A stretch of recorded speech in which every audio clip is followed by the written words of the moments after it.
Good day, everyone. Welcome, and thank you for joining today's edition of Teneo Insights. I'm Kevin Kajiwara in New York City. In just over a week, 80 years of post-war transatlantic cooperation and alliance has been turned on its head. Vice President J.D. Vance's speech at the Munich Security Conference, Secretary of Defense Pete Hegseth's remarks at the NATO meeting in Brussels, President Trump's phone call with Russian President Vladimir Putin, and the extraordinary meeting in Riyadh between high-level U.S. and Russian delegations led by Secretary of State Marco Rubio and Foreign Minister Sergei Lavrov, put great power politics on stark display, all in advance of an anticipated summit between Presidents Trump and Putin, possibly before the end of February. This has created great anxiety in Kyiv and the capitals of Europe, as they have been briefed, but to date uninvolved in the nascent negotiations to bring overt hostilities in Ukraine to a ceasefire. This moment of potentially profound change in the world's most successful military alliance is occurring while Europe is far from unified and where there is a leadership vacuum, a condition that will hopefully be improved following national elections in Germany, Europe's largest economy, this Sunday, February 23rd. Significant questions remain on European foreign and economic policy and their ability to finance the changes needed to address the evolving geopolitical environment. Here today to help us make sense of these recent events, the context of the new Trump administration, and what to expect in the Ukraine war and what it means for Europe, NATO, and the Transatlantic Alliance, I'm joined by two colleagues. Ivo Daalder is the former U.S. ambassador to NATO during the Obama administration and the former director for European affairs on President Bill Clinton's National Security Council. Today, he is the president of the Chicago Council on Global Affairs and as a principal with Teneo strategic partner WestExec Advisors. Ivo joins us today from India, and I'm happy to have him on the call for the first time. Carsten is back with us from London, where he's the Deputy Director of Research in Teneo's Geopolitical Advisory arm and heads up coverage of Europe. In addition, he's published academically on theories of geopolitics, and he's an adjunct professor at Sciences Po in Paris. So, gentlemen, thank you very much for being here today. There's a lot to unpack, and Ivo, maybe I can start with you, as we are just days away. Next Monday will be the 3-year anniversary of Russia starting this war. But just the last 24 hours has been absolutely extraordinary. President Trump and President Zelensky of Ukraine have exchanged in kind of an extraordinary war of words. President Trump referred to him as a dictator, sort of indicated that Ukraine had actually started this war. Zelensky fired back that Trump lives in a disinformation bubble. But here we are. So maybe you can sort of set the table here a little bit. Coming out of these meetings in Europe and this kind of principals meeting in Riyadh. Set the table for us here on what this kind of means, what was focused on, particularly in Munich, and what was said, and how that sets the stage for what's about to come next. Well, Kevin, great to be here. I spent the last week in Europe, and there's a famous book about the beginnings of World War II called The Sleepwalkers, how Europe sleepwalked into war. I felt like I was walking through history from early sort of mid last week, just as I was about to leave for Europe, when the president announced that he had an extraordinary 90-minute conversation with Vladimir Putin, and the next day, Pete Hegseth, as the first senior Trump administration official to come to NATO, now a Secretary of Defense, telling the Europeans that they should be responsible for their own defense because the U.S. had other things to do. And then in Munich, where the vice president, having visited Dachau one day, castigated the Europeans sitting in the room and beyond for undermining democracy because of the, quote, threat of the enemy within. The very people, of course, that phrase was referred to, the very people of those ended up in the Dachau that he visited the day before. It was a stunning sort of reversal. And then on Ukraine, the remarkable thing happened that Hegseth announced that unfortunately, Ukraine was not going to be part of NATO, despite the fact that NATO has promised for many, many years Ukraine to become a member one day. And importantly, that whatever security assurances or guarantees were going to be provided to Ukraine, if and when there was a peace agreement, the United States wouldn't participate. And then at Munich, the announcement came that Russia and the United States were going to start negotiations in Riyadh, Saudi Arabia. And guess who was not invited? The victims of the war, Ukraine. An astonishing turn of events. The idea that you could negotiate an end to the war with one country that is actually doing a lot of fighting and a lot of shooting, not at the table, is pretty remarkable.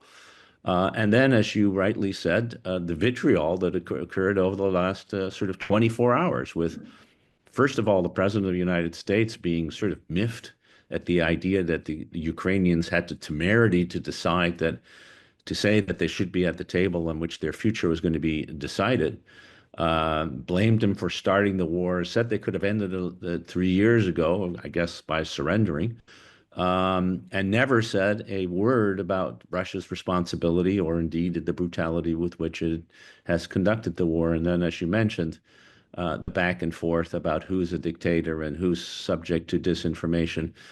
It all leaves two fundamental problems. One, Russia, frankly, in the best possible position it has been, at least since the 24th of February 2022, when it launched its full-scale invasion and faced the world's condemnation. Remember, 143 countries condemned it in the United Nations, and political and economic isolation.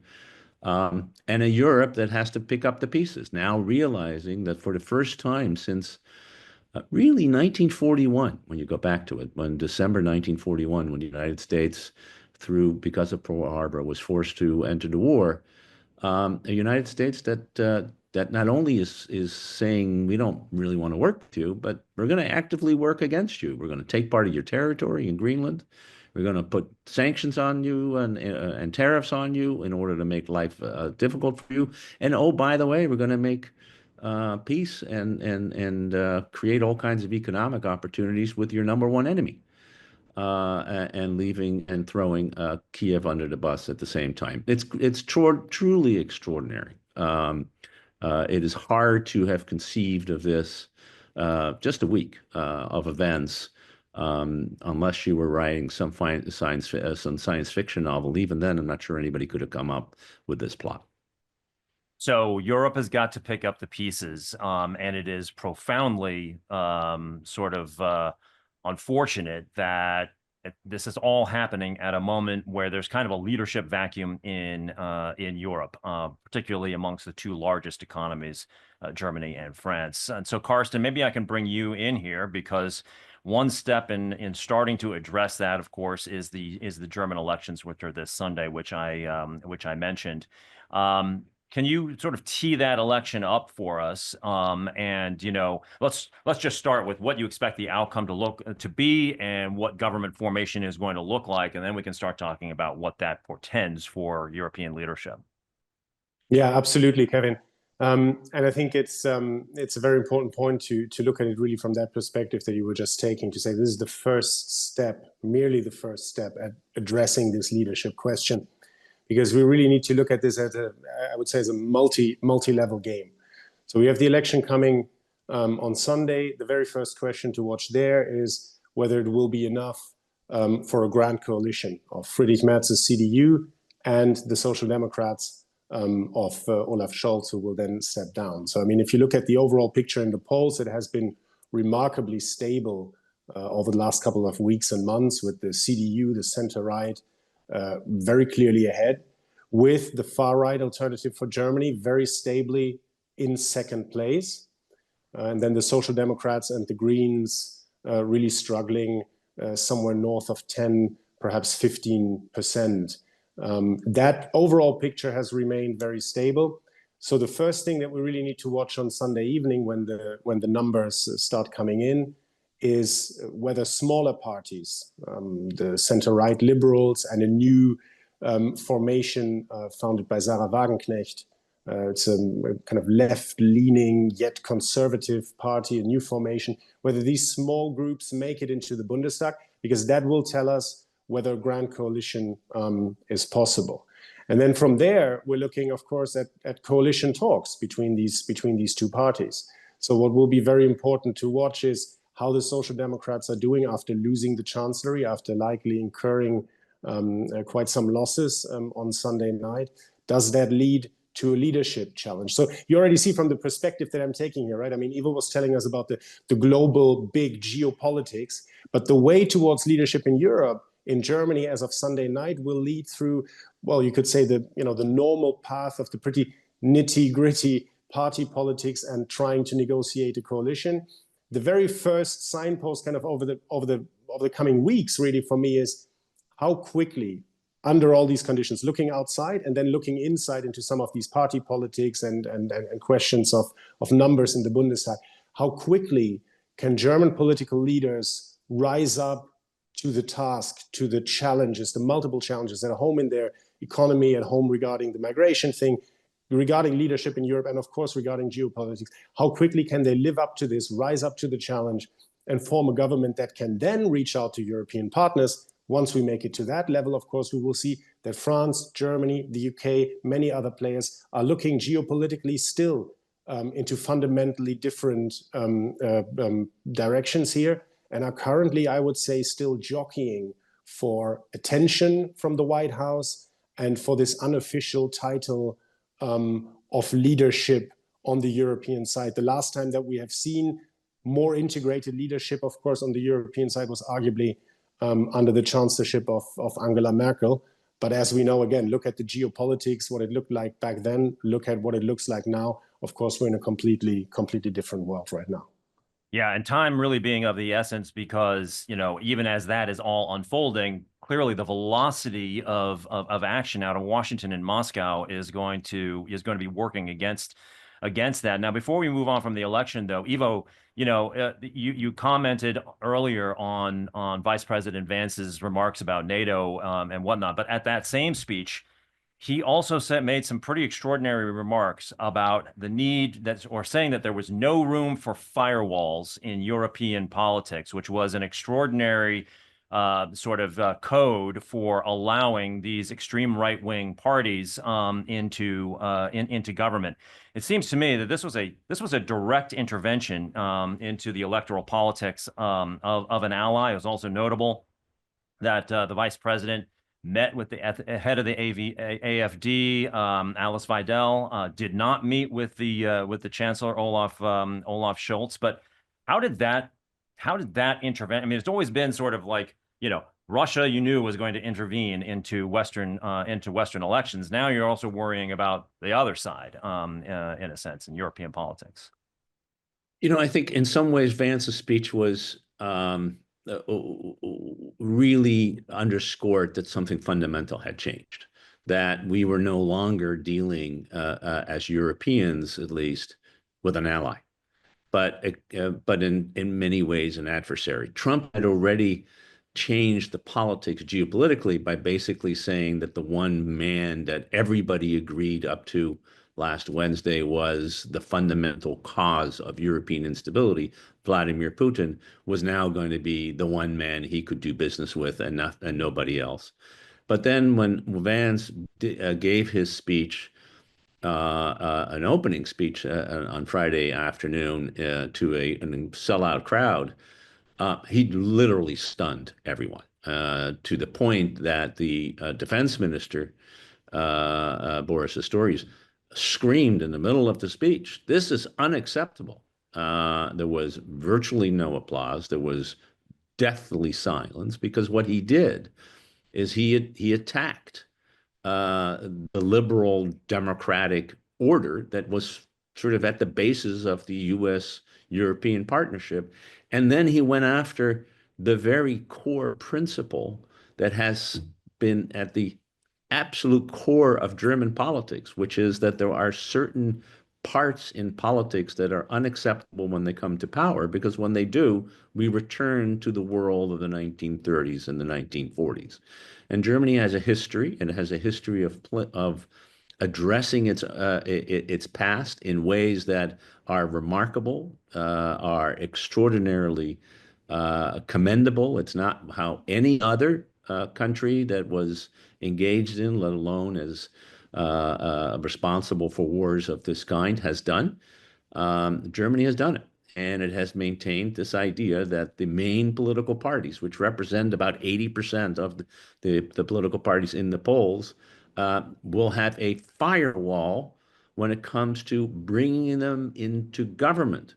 But wait a minute. They are allowed to run for elections. They are allowed to have seats in the parliament. They're allowed to vote. They're part of the political system.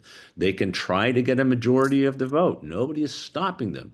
The firewall, however, says that mainstream parties will not cooperate with it. That is a purely democratic and highly acceptable form. It's, after all, a vast majority of German voters who agree with that.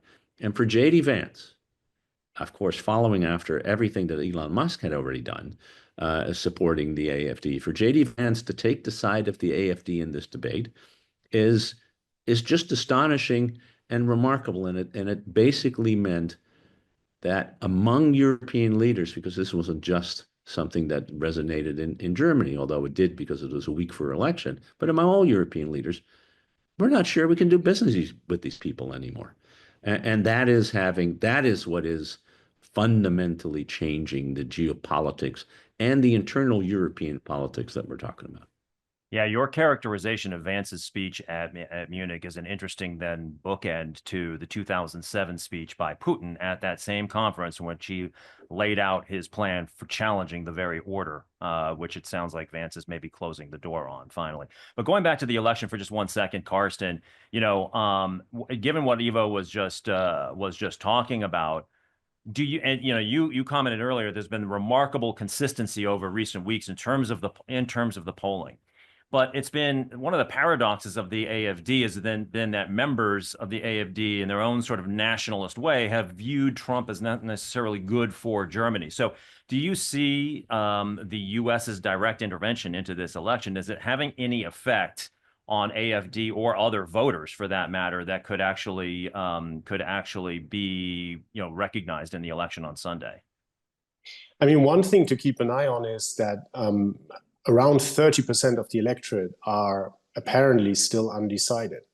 I think that is, of course, nothing that is specific to this election or to the German political context. It is something that we see across rich democracies over the last couple of years. Increasingly, there are people really make up their minds on the very last meters. How helpful this is for more extreme parties like the AfD is an open question. I think at the end of the day, it's probably centrist parties that have a bigger chance of tapping into this still undecided electorate. But again, if you look at the overall kind of differences in terms of the magnitude of polling support between the different parties, the overall picture has been remarkably clear. But just to go back to that point that Ivo was making once more, right? I mean, for the Germans, of course, this was, for the Europeans as a whole, but for the Germans, this was an extremely painful moment, right? The speech by the US Vice President, because it is not coming from anyone. It is coming from the United States. And I think it is, I mean, we've talked about Munich as the important place here, right? I mean, historical connotations, you're referring to the 2007 speech. There's the even deeper historical connotation of appeasement, of course. And a speech like that given in Germany, I think you'd be hard-pressed to find a country in Europe that has been more supportive of the transatlantic relationship over the last 60, 70, 80 years. Because there's, of course, that consensus, yes, about that firewall in German politics for once.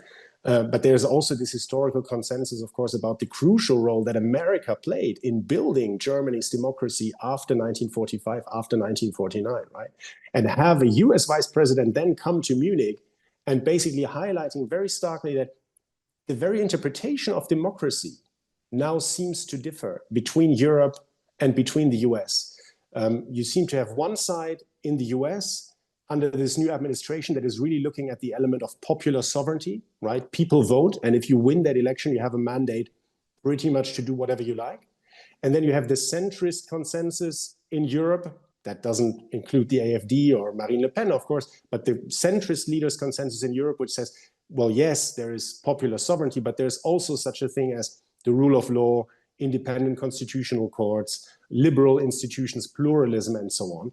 And that is clearly what the Europeans are focusing on.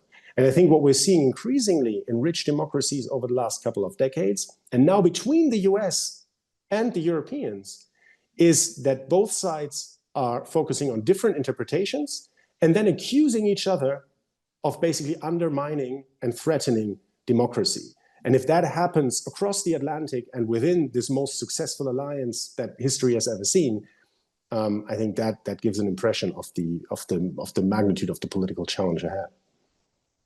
You know, Ivo, you referenced earlier this phone call between President Trump and President Putin that sort of set off the latest flurry of activity here. It was sort of interesting. It was almost, that conversation occurred almost 80 years to the day after the famous photo of Churchill, Roosevelt, and Stalin at Yalta, and obviously discussing the carving up of Europe post World War II. An agreement that, you know, Stalin ultimately then kind of reneged on, essentially. But I asked, you know, Carsten just used the word appeasement. And I asked you the other day whether the conversation between Putin and Trump was a potentially Chamberlain moment. It was interesting that yesterday, the Deputy National Security Advisor to President Trump in the first administration, Charles Kopperman, came out and said just that, essentially.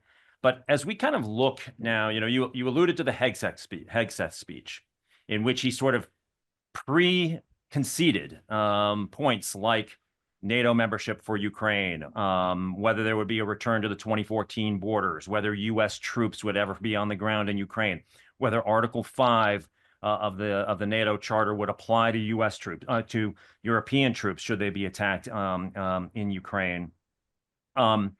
And you know, and then we saw this this meeting in Riyadh between a brand new Secretary of State and one of the wiliest, smartest negotiators out there, Sergei Lavrov, on the Russian side. I mean, it's concerning to me in any negotiation when the Russians come out with big smiles on their face. It means they were happy with the way things really went.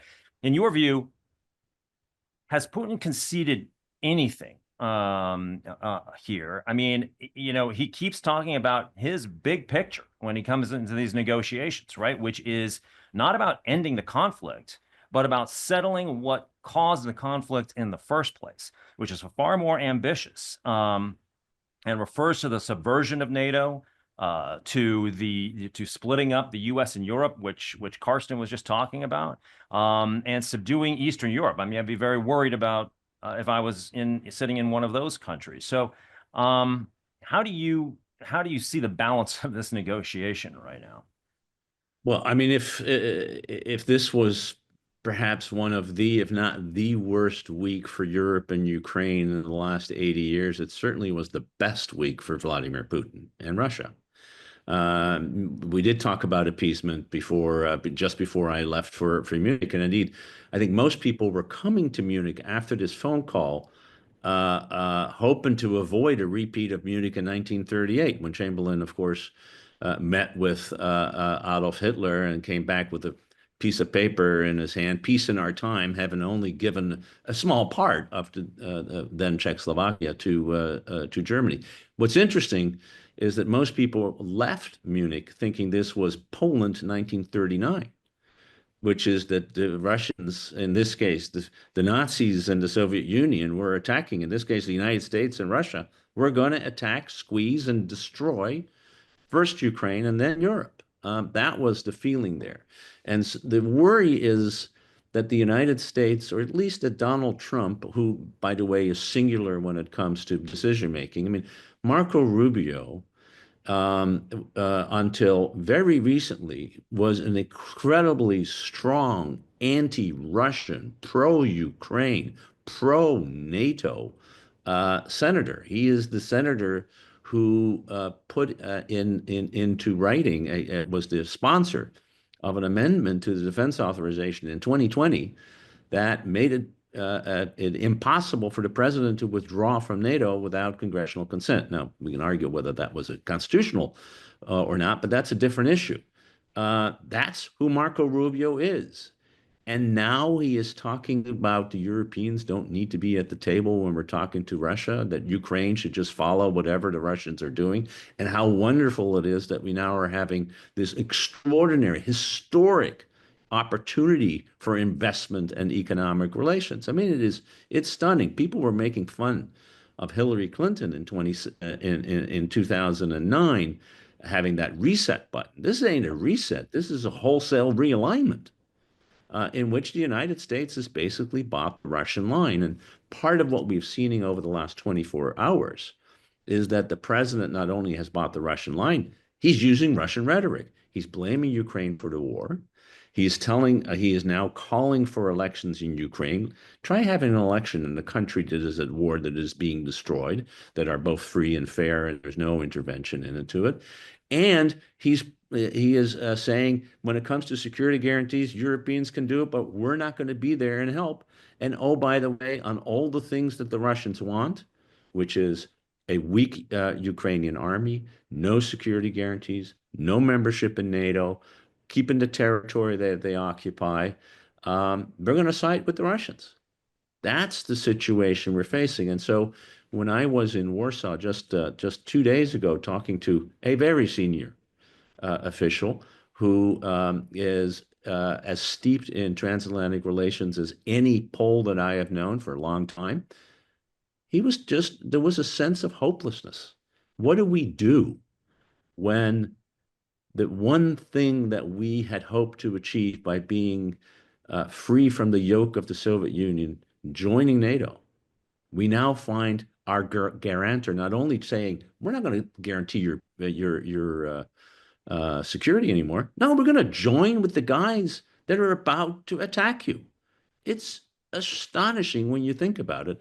And that's the reality Europe now faces. And the real fundamental issue is Europe going to be ready to step up and say, you know, we're a rich continent. We got a lot of money. There's a lot of things we could do. And basically stop this idea that the United States will be there and come to its rescue, because under this president, it ain't going to happen. What are we going to do? So let me pivot that question then back to you, Carsten, about what the response mechanism and response capabilities are. I mean, it was notable in the last week that the Prime Minister of the United Kingdom, Sir Keir Starmer, wrote a piece in the Daily Telegraph in which he sort of committed to putting, UK troops on the ground potentially in Ukraine. It's notable that the UK army is now less than 74,000 troops. That's the lowest they've had since 1792, I believe. Other countries have been more skeptical about putting their troops on the ground. But when you look at what they've, and putting aside for a second the time urgency of all of this, as when you think about the characteristics that Ivo just laid out, but longer term, it's become noted that Moscow military spending now exceeds that of all of Europe put together. I believe military spending in Russia was up 42% in real terms last year to $462 billion in purchasing power terms, and versus say under $457 billion in the UK. There has been this movement or talk that at the next NATO meeting, there will be a commitment to increase the sort of nominal target of defense spending to 3% of GDP from 2%. Obviously, there has been talk that it needs to be more than that. The president of the United States has suggested it needs to be as high as 5%.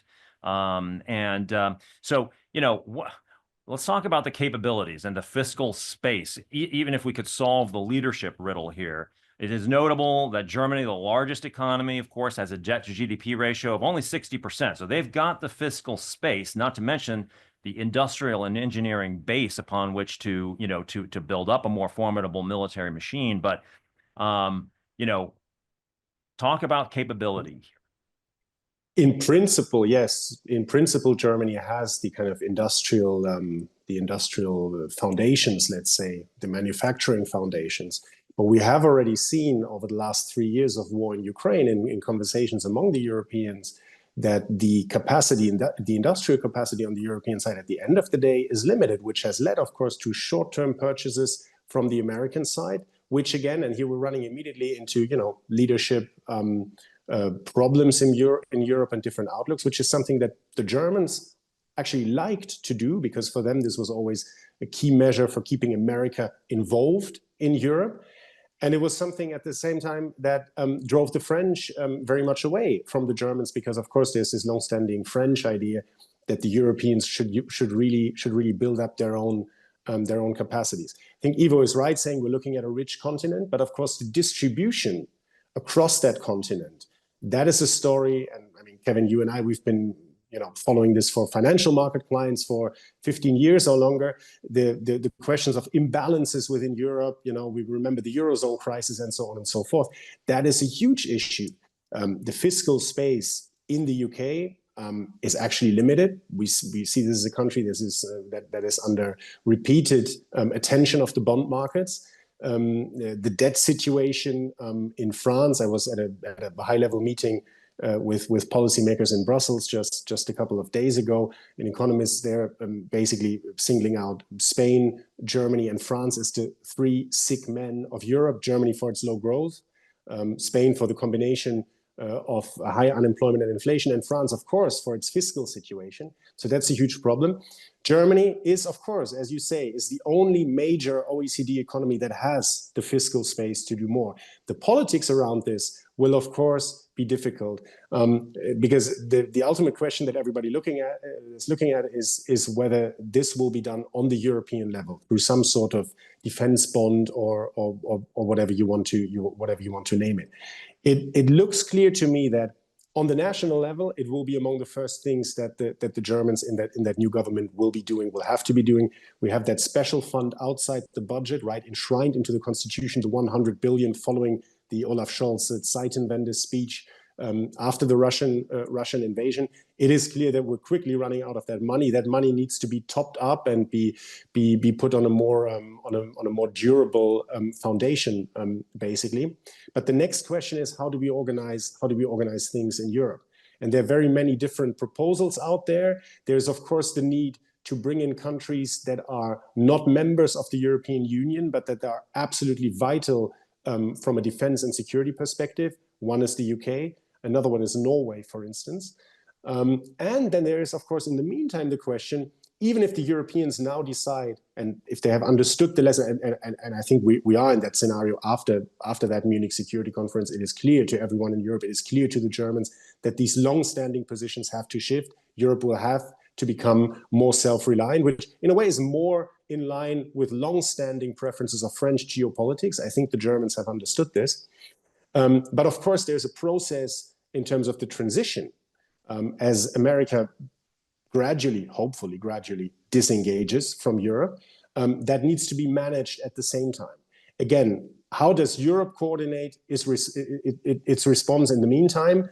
All of that, as of now, is still an open question. And the very first point that we need to get through is the German election.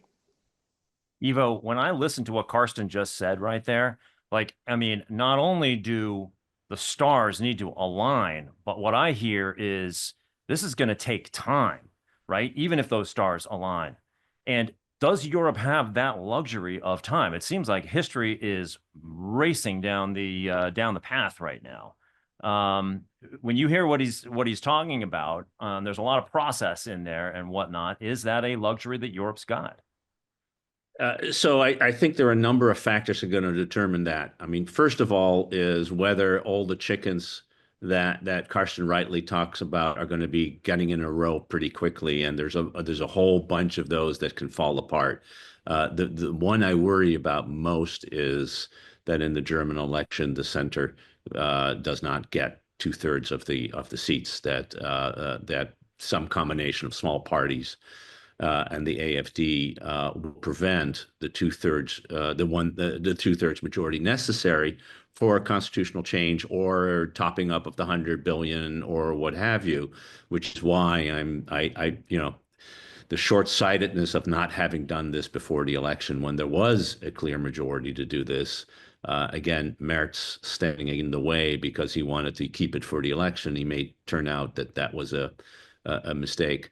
The second one, I actually do think on the 500 billion defense bond that people are talking about, I see that moving forward.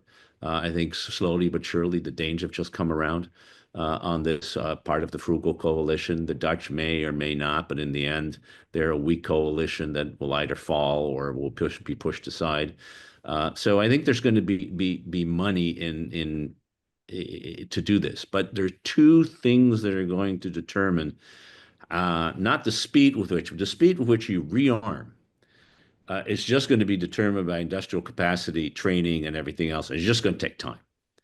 And it's not going to be overnight. So the transition is going to be determined by two things. One is, how big is the Ukrainian army when the fighting finally ends, and what happens to that Ukrainian army? If the Ukrainian army is as big as it is today and has the capabilities that it has today, it will pin down the Russian army for a considerable period of time. If it is a weak army, because that is part of which is what the Russians want, part of the peace that is decided, then that Russian army is no longer pinned down and it can pivot quite quickly and start creating problems for Europe in the Baltic states and even in Poland. The second, so how big is the army? Second is, where is the United States? One of the phrases that Pete Hegseth used that I find some hope in is, he says we need to empower Europe to take care of its own capacity to defend itself. And the empowerment means you can't do it overnight. You have to understand that this is a process. And that process is going to take 5 to probably 8 years. And you must commit to do two things as the United States if you actually care about European security, which may no longer be the case, but if you do. Number one, you have to commit that your drawdown of capabilities is coordinated with the plus up of European capabilities, so you don't get gaps. And the second is that there are certain capabilities that the United States uniquely provides and that cannot be changed. One of it is the command leadership within NATO. If you pull that out, you basically pull the U.S. military out, which means Europe is on its own. And frankly, rebuilding that is going to take more than 10 years. And secondly is the nuclear deterrent. Because the reality is, including U.S. nuclear forces in Europe, because the reality is that is the backbone of deterrence. Now, you can do that much cheaper, much easier, and much more centrally, all of that, in 5 to 10 years than you do today, provided Europe is willing to spend, the 3% or so of GDP that it needs to do, which, by the way, means reorganizing about 2% of government spending, because most Europeans spend about 50% of GDP on public expenditures. So it is doable. And just a plug here for a report that we released in Munich, done by the Belfer Center for Science and International Affairs at Harvard, of a task force that I co-chaired with a number of others that had a lot of former SACEURs and ministers and others in there. We laid out sort of how you do this and what specifically you need to do with a timeline to get it done. But as I said, if Russia wins the war in Ukraine, either through a bad peace agreement or actually physically wins the war, and the United States walks away, Europe is in, no matter what the fiscal policy looks like, Europe is in trouble. Just to go back to one thing you said, it's, as you well know, it's very challenging with this particular administration to discern between signal and noise. But you made this point about Pete Hegseth and sort of the assertion that the U.S. would participate in helping Europe get to its self-sufficient moment in a sense. Much of what Hegseth said at Brussels later had to be walked back by other U.S. officials. On that point, though, have you heard that confirmed or affirmed by by any of the other subsequent talking points So coming from? the president was asked about this on Tuesday, and it was interesting what he said. He said, you know, are you committed to taking out troops as part of Europe as part of a peace agreement? He said, well, nobody's talking about that, and you know, I'm not thinking about that. And I take that as positive. The other thing is that what Hex has said is he emphasized that Europe should be responsible for the conventional defense of Europe and underscored that the nuclear deterrent would remain. So I think there is scope here for doing this in the right way. And oh, by the way, Europe needs to take care of its own to defend itself. There's no reason they shouldn't do it because of Donald Trump. They should do it because it's in their own interest to do it, and it's long overdue. So if you can get, you know, clarity, rationality, orderliness, all I think opposites of what we're seeing. But if you could get those things from the United States, this could, in 10 years, lead to a very, very good outcome. Europe primarily responsible for its own security, the United States having a strong, capable partner in Europe, so capable that it might help with other security challenges elsewhere. If you don't get a stupid agreement with Ukraine, a Russia that remains weakened by having fought a war that it didn't win and at best maybe even have lost, and we can still get there. The rhetoric has destroyed a lot of trust, but the reality is that that real steps to actually physically change the environment have yet to be taken. It's the fear of those steps rather than the reality that now sort of determines the nature of the conversation. You know, I think that our audience, whose stress levels have probably been going up over the course of this conversation, will finally have gotten some relief. That was a little bit of sunshine coming through the clouds there. We should probably end the call right here, but I can't. Carsten, you know, given what Ivo just said, but the other side of that is that, you know, the chances of that all playing out are, you know, or the opposite of that playing out, that the United States does engage in a more aggressive drawdown, hew more closely to sort of great power politics and the Russian position, China's position, so on and so forth, is not a zero probability. And so, you know, preparing for alternate scenarios is key. You know, the former head of MI6, the UK's Secret Intelligence Service, Sir Alex Younger, you know, essentially said that recent actions by Russia or Russian surrogates in Europe are falling right now just shy of armed conflict threshold. We have seen the cutting of communications cables. We have seen, you know, explosive devices that could potentially bring down commercial airliners, testing the security and defenses of the Europe. And his point was that Russia thinks it's at war with Europe, but the Europeans do not yet at this time think that they are at war with Russia. What do you think of that statement, number one? Because it kind of goes to what Ivo was just talking about here as well. I mean, the old cliche about Europe is that Europe advances. Europe is born out of crisis. And, you know, when you actually get to the point of no return in a way is when they actually get their act together, as we saw in the financial crisis on the economic front as an example. So how do you see the sort of, do they see this as crisis? And in that crisis, do they believe as much in the post-1945 system that it seems like the United States is starting to walk away from? And if they have to walk it either alone or more alone, do they persist in that project? So do they see it as crisis? Yes, definitely. And as discussed on this call before, if another wake-up call was needed, then Munich has provided that. Yes, for sure. So they see it as crisis. Do they see themselves as being at war with Russia? No, definitely not. Because let's play this through in terms of the actual implications. War with Russia, of course, is a war that will be led in Europe. So Europe obviously wants to prevent war with Russia. The question is, how do we get there, right? And that's where you run into some of those, at times, heated debates within Western democracies. How much support for Ukraine? Should Ukraine become a member of NATO? Yes or no? Was it a good idea to start that debate 10, 15, 20 years ago? Yes or no? That's where democratic publics then start to argue with each other, and where the overall political center in most countries in Europe has a pretty clear view. But of course, the goal is to prevent war with Russia.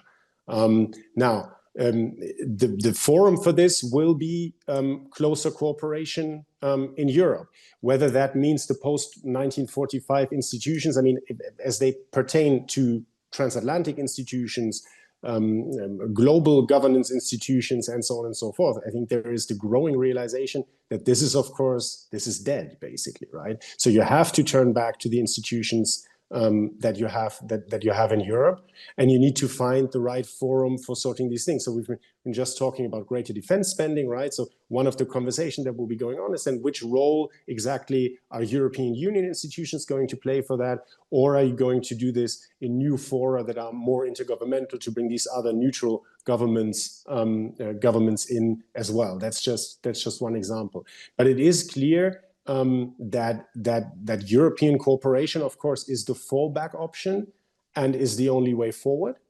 And I think that the magnitude of the challenge that we're facing in Europe is, I think if you take a step back, because you use the historical comparison, right, looking back to 1945, what we're talking about here is a fundamental adjustment of the basic geopolitical outlook that has so far differentiated, at the end of the day, France and Germany at the core of the European project. For France, the European project, on balance, has always been a project to make sure that Europe has its own sovereign sphere of influence, led by France, with a democratic, finally democratic Germany tied as closely as possible to France. And for Germany, European cooperation has always been a purpose for, yes, indeed, creating friendly relations with France, and making sure that transatlantic relations are basically being shored up on the European side. That latter bit, of course, of this overall architecture that we've seen in place in Europe for decades and decades, that is now coming to an end.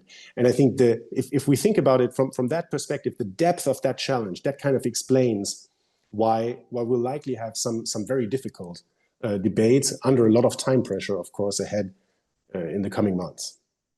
Kevin, if I may, because I kind of see it differently. Okay.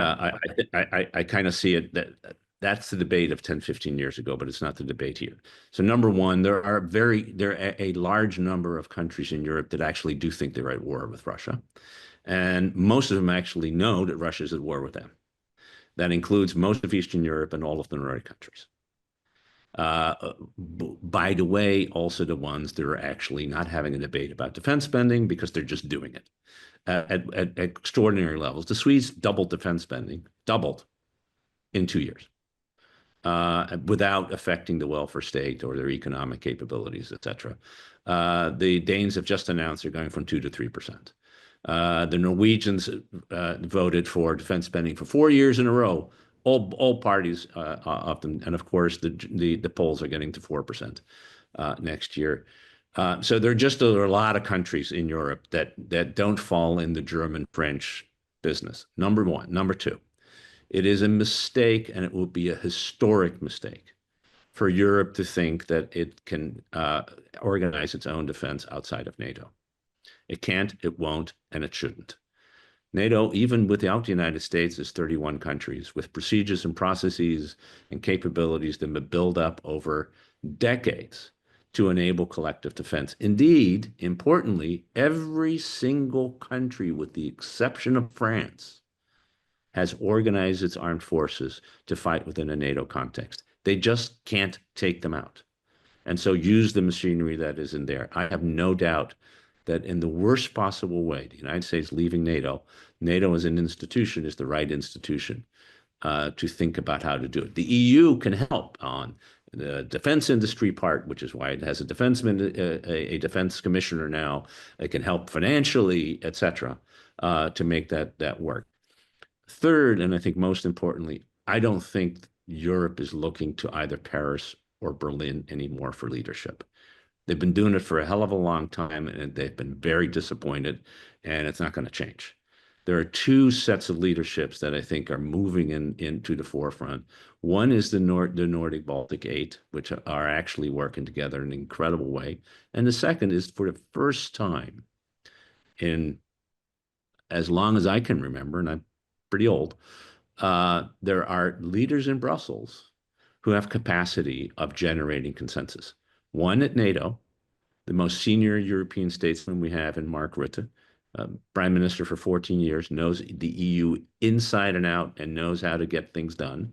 And the other is Ursula von der Leyen in her second term. Yes, she's having all kinds of problems with trust and everything else about what J.D. Vance called her commissars, about the commissioners. And you have Kaja Kallas, who is an extraordinary leader, former Prime Minister of Estonia, now the High Representative for things. So I'm an optimist. I have to be. I'm too American, even though I was born in Europe, which makes you pessimistic by definition. I think there is a reason to believe that when it comes to facing what we're facing, which is a Russia that is bent at taking over, destroying, and remaking the post-Cold War consensus, they're gonna lose because the Europeans will get their act together. My only question is, will the United States help them do that, or will the United States become part of the problem? That, I think, is the debate, not whether we'll become more like the French or more like the Germans, because frankly, as a former Dutchman, I've never liked that debate. I don't think it's real. And it's notable when you mentioned that triumvirate in Brussels. Mark Rutte also notably had a pretty constructive relationship with Donald Trump in the first administration, if I remember correctly. Was sort of seen as the European whisperer in a sense. But Carsten, how do you respond to that repost from Ivo? Well, absolutely. I'll just say that if you imagine the alternative scenario. So imagine, and Ivo was talking about that before, right? Looking ahead at the Sunday election in a scenario where you don't have the 2/3 majority in Germany that you need, right? For the relevant constitutional changes to enable greater spending. We have a fundamental problem. So we might like looking to Germany or not like looking to Germany. But of course, this is an absolutely crucial piece here, whether we like it or we don't. And what is happening on that front directly determines the leadership, the possibility for leadership of other players. And Ursula von der Leyen, I think, impressive as that has been, how she has managed to really bring the European Commission, this unwieldy beast, under her very centralized control. But her ability to drive the European agenda forward on her end will depend on whether she can build on very hands-on fiscal financial support here, and Germany doing its bit. When we're talking about other things like the continued centrality of NATO, again, I think that is we're on the same page here. That is something that German strategists, of course, that is very much in line with their view. Kaja Kallas as a potential leader, I mean, no doubt around that, around the Baltic Sea region that Ivo speaks about. Of course, you have another end to that whole European project. If you look at Spain, if you look at Italy, where views on that might perhaps differ. And I think we ultimately need to, especially when we're looking at Central and Eastern Europe, it's of course a long debate, right? But when we're looking at Central and Eastern Europe, I think we will soon get into a position where we need to dig a little bit deeper. And I think Poland will be a fascinating, and has already been a fascinating case, right? On the one hand, clearly very much over-delivering, right, by European standards on its own defense spending, then being extremely wary from what we've heard so far in terms of deploying its own troops, if that were to come to pass, to Ukraine. We've seen very hard-nosed reactions there in the past when it was about facilitating Ukrainian grain imports into the European Union. Polish farmers very concerned about that. Behind all of that is a conversation around the next long-term budget in the European Union, where structural funds, if Ukraine comes closer to Europe, will have to move from the beneficiaries so far in Central and Eastern Europe towards Ukraine. And the answer from Central and Eastern Europe will, again, I'm sorry, but it will play it back to Germany needs to do more. So we'll again look at German domestic politics. So I think a lot of these things are actually in flux, and that it will be interesting to see how that all plays out. So, guys, I've got to land the plane here, but I want to ask Ivo one last question of you, if I may, and apologies because this probably should be the topic of an entirely additional call. But I'm wondering if you can comment a little bit on what this means more globally. In a sense, it's been remarkable through all of this and everything going on the trade front as well, and so on and so forth, that Xi Jinping has been sort of remarkably quiet. And I think he's kind of living up to the old adage, when your adversary is making your argument for you, do not interrupt him. But at the same time, it's not like China isn't taking action, right? While U.S. attention is distracted on other things, it is notable that Chinese naval forces hewed as close to Sydney as they have ever gotten in the last 24 hours. They are, continuing to test the military boundaries and the like. So how do you think the rest of the world is looking at this and what it means, and particularly China? So I think there's two big points to make, and you're right. We should have a whole other call on that. Come on back the China, and we will. on happy to anytime. I mean, if Putin just had the best week in a long time, Xi has had the best month, because the United States is picking fights with people that China wants as friends. It's very simple. Look what happened in Colombia. I mean, Colombia, when the Colombian president said you can't have military flights here with the deportees, Trump did his Trump thing, 25% tariffs, they go up, blah, blah, blah, blah. And then, the Colombians said yes. But the next thing he did is he went to China. And he said, basically, we can't rely on the United States. We need to have somebody else. And so short-term victories like this turn out to be long-term just really bad. We will see what the Canadians and the Mexicans are going to do in response to the tariffs threats and others. We cut foreign aid off, $67 billion worth of soft power. Who do you think is going to fill in that gap? In much of sub-Saharan Africa, it's already Russia and China. And the same is true in Latin America. We spent 4 years building up alliances in the Indo-Pacific, strengthening trilateral relations between India and Korea, building up AUKUS and the Quad, renewing the partnership with the Philippines, providing an alternative economically and otherwise to some extent to the ASEAN countries, strengthening our relationship with India. Admittedly, that relationship remains strong under Trump and Modi, but all of the other ones are weakened, and China is the alternative, and they're finding a way out. So I just think this is all hitting on goals, to use the real football metaphor, and over and over and over again. And the United States has one strength that no one else has. It's called friends and allies. And to pick fights with your friends and allies seems to be singularly self-defeating. I think the second, and that would get us even a larger issue, is he thinks that the world should be run by him, by Putin, and by Xi.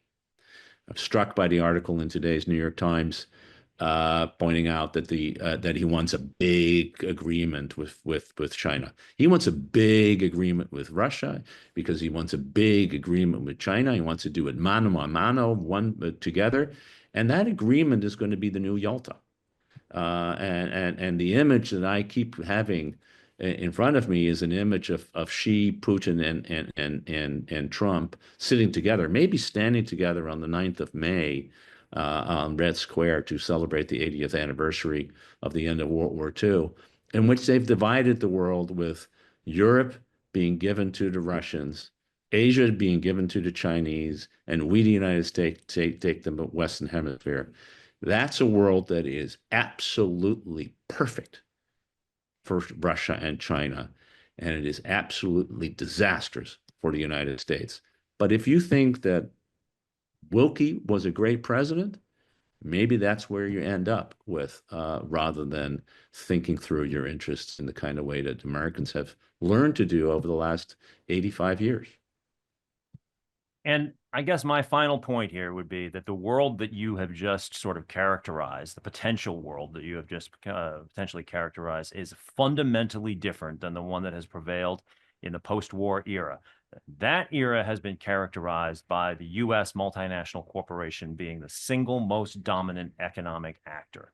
And if that world changes, those companies are going to have to pivot to remain as effective and as prevailing as they have been over this earlier period, and that is the subject of another call. So, with that, guys, we could have gone on all day, but I know, Ivo, you're in New Delhi. You got to go to bed, and you got a big day ahead of you tomorrow. So, I want to thank you very much, Ivo Daalder, Carsten Nickel in London. Thank all of you for joining. We will continue to watch these developing stories that are going to be of critical importance to us as business people and as voters alike.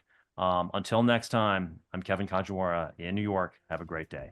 Thank you very much.